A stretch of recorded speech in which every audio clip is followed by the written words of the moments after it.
नमस्कार साथियों। बाहर बहुत शोर मचा हुआ था।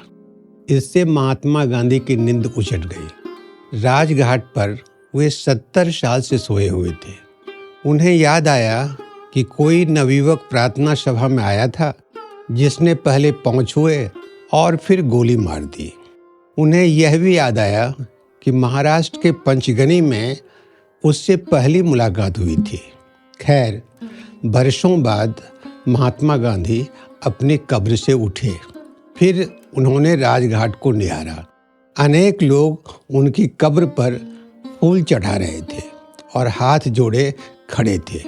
उन्होंने अपने शरीर को निहारा। कलेजे पर 3 गोलियों के निशान थे। निशान के चारों तरफ रक्त की सूखी पपड़ियां थी। उन्होंने पहले सोचा कि इसे धो लिया जाए। फिर उनका मन बदला।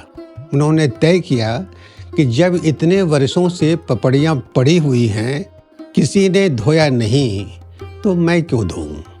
शरीर पर लंगोटी वैसी ही थी।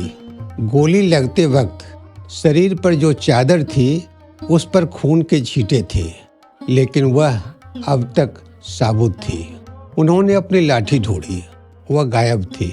अलबत्ता उनका वह चश्मा अभी तक कायम था जिसमें डंडी के बदले रस्सी लगी थी। उन्होंने अपनी टायर वाली चप्पल की तलाश की। वह बगल में पड़ी थी।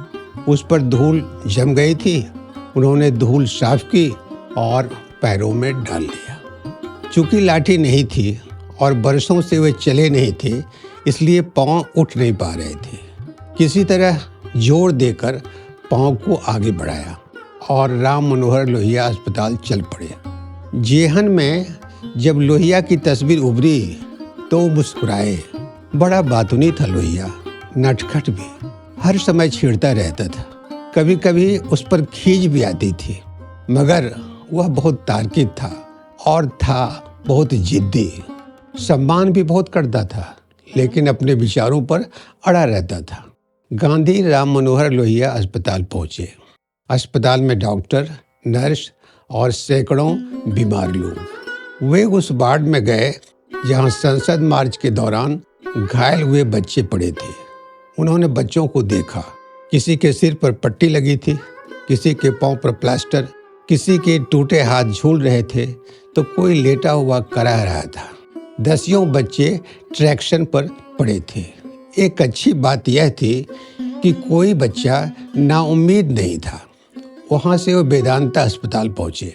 वे सोनम वांगचुक से मिले। सोनम वांगचुक उन्हें देखकर हड़बड़ाए। बापू, आप और यहाँ? वांगचुक आगे बोल नहीं पा रहे थे। हाँ, मैं तुम्हें देखने आया। सुना था कि तुम बच्चों के लिए अनशन पर थे। कल तुम्हारे पास कोई मंत्री आए थे। उन्होंने जूस पिलाया तुम्हें। खूब मजा आया होगा ना? सोनम वांगचुक समझ नहीं पा रहे थे कि गांधी जी आशीर्वाद दे रहे हैं या व्यंग कर रहे हैं। वे भौचक्के से थे कि फिर गांधी बोल पड़े। तुम्हारी मांगें पूरी हो गई? उन्होंने आश्वासन दिया है बापू। वांगचुक की घी बन रही थी। तो तुम सरकार से आश्वासन लेने के लिए उपवास पर थे? सोनम वांगचुक चुप रहे। आगे गांधी जी ने कहा, तुम्हारी मांग जवाबदेह सरकार बनाने और शिक्षा मंत्री के इस्तीफे के लिए थी।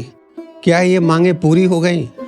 सोनम वांगचुक को काटो तो खून नहीं। गांधी जी ने गुस्से में कहा, तुम्हें या तो अनशन नहीं करना था, और अगर करना था तो बिना मांग पूरी किए लौटना नहीं था। यह तो धोखा है। जिन बच्चों के लिए तुमने अनशन किया था, उनसे तुमने पूछा कि मैं अनशन तोड़ूं या नहीं? उन्हें तुमने मरने के लिए या तो जंतर मंतर पर छोड़ दिया या फिर राम मनोहर लोहिया अस्पताल में। तुमने उसकी कराह नहीं सुनी। कैसे अनशनकारी हो तुम? अपने बारे में ही सोचते रहे। ऐसी कलंकित जिंदगी लेकर जियोगे तुम? छी! और बापू वांगचुक के कमरे से निकल पड़े। बापू वेदांता अस्पताल के गलियारे में जो ही आए, सोनम वांगचुक फपक फपक कर रो पड़े। आज मित्रों इतना ही। कल महात्मा गांधी प्रधानमंत्री नरेंद्र मोदी से मिलेंगे। कल की बात कल। आप हमारे चैनल से जुड़े रहें, शेयर करें, सब्सक्राइब करें। बहुत बहुत धन्यवाद आपको।